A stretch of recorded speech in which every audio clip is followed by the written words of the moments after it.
Halo teman-teman entrepreneur Indonesia, kembali lagi bersama saya Yusak dari Ilmu Keuangan. Nah, kali ini saya akan ngebahas tentang pentingnya pendanaan bagi startup atau perusahaan pemula. Penting nggak sih? Perlu nggak sih kita pendanaan dari pihak ketiga atau pihak luar untuk sama-sama membangun bisnis Anda? Apakah bisnis Anda cukup ya dibangun dari modal Anda sendiri? Nah, tentunya ini banyak sekali yang harus diperhatikan. Ada startup atau perusahaan pemula yang bisa tumbuh tanpa harus ada suntikan dana dari pihak ketiga, ada. Tapi ada juga startup ya yang cepat tumbuh dan itu tentunya setelah mendapatkan suntikan ya dana dari pihak ketiga. Nah, tentunya ini kita kembali lagi ke strategi kita dan kita kembali lagi ke objektif ya dari bisnis kita. Nah, bisnis itu ya teman-teman, kita nggak bangun dalam 1 minggu, 2 minggu, atau cuma sebulan, 2 bulan, atau nah bisnis ini jangka panjang. Pada saat Anda membangun bisnis, Anda harus perhatikan apa yang akan Anda harapkan. Bisnis ini akan menjadi seperti apa dalam waktu 5 tahun atau 10 tahun yang akan datang. So, Anda harus membuat yang namanya strategi jangka panjang. Di sana, Anda juga harus bisa melihat objektif ya atau tujuan bisnis Anda jangka panjang. Berapa revenue yang Anda ingin capai? Bagaimana dari sisi profitability-nya? Bagaimana cash flow-nya? Bagaimana valuasi dari bisnis Anda dan bagaimana aset yang dimiliki sama perusahaan? Tentunya di sini Anda harus bisa berhitung.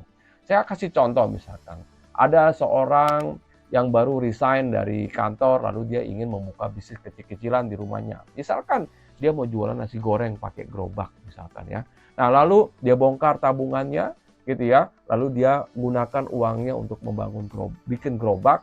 Misalkan total gerobaknya harganya 10 juta misalkan ya.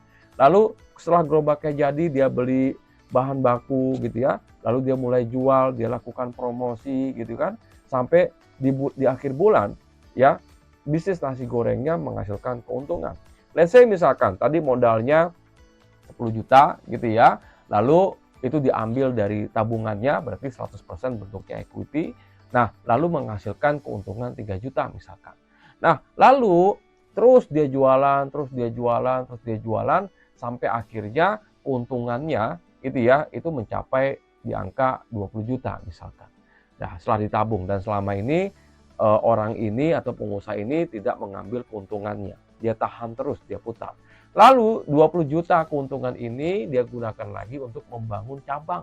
Ya, 2 cabang lagi dia buka sehingga cabangnya menjadi 3. Terus mutar seperti itu. Nah, perusahaan ini bisa tumbuh ya tanpa harus menggunakan dana dari pihak ketiga.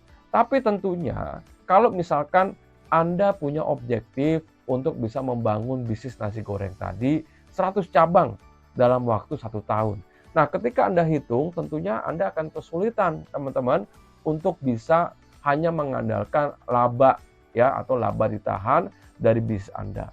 Nah, di sini mungkin diperlukan dana atau suntikan dana dari pihak ketiga. Nah, Anda memerlukan investor misalkan.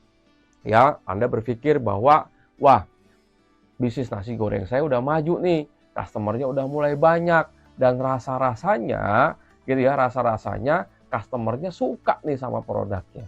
Nah, mungkin di sini Anda berpikir kayaknya kita harus mempercepat ya, mempercepat untuk bisa mendapatkan market lebih luas. Di sini Anda berpikir kayaknya perlu investor. Nah, pada situasi seperti ini, tentunya mencari dana dari pihak ketiga sangat baik. Kenapa? Karena dana ini akan Anda gunakan untuk bertumbuh, untuk melakukan scale up. Ini sangat baik. Lalu, apakah dana yang kita ambil ini bentuknya pinjaman atau bentuknya equity dari investor?